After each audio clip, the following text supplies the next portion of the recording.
چرا بازداشت شدی؟ برای توهین به اقوام مردم شریف مازندران و مردم بابلسم. چرا این کار انجام دادی؟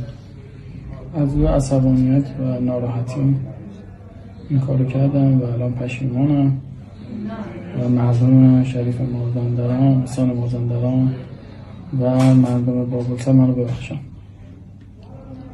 الان اگر یکی به شما و خانواده شما توهین میکرد آیا میبخشیدیش؟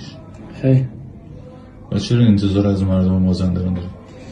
من موقع عصبانی بودم و اون موقع با اون شخصی که تو داروخونه بود بحثم شد و با مردم نبودم.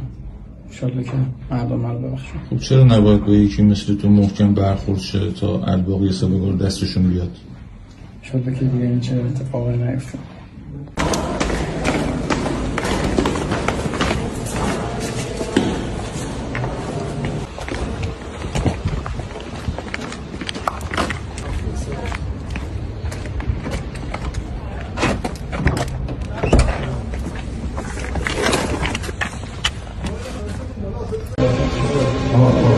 حمله گذشته سر و کلیپی گذاشتم به خدای مدد افرانده که من روز عصبی بودم به نوانباری یه حرفی زدم از مردم عزیز مازندران و مخصوصا شهر بابلسم که از همه شما عذرخواهی میکنم و من رو ببخشید.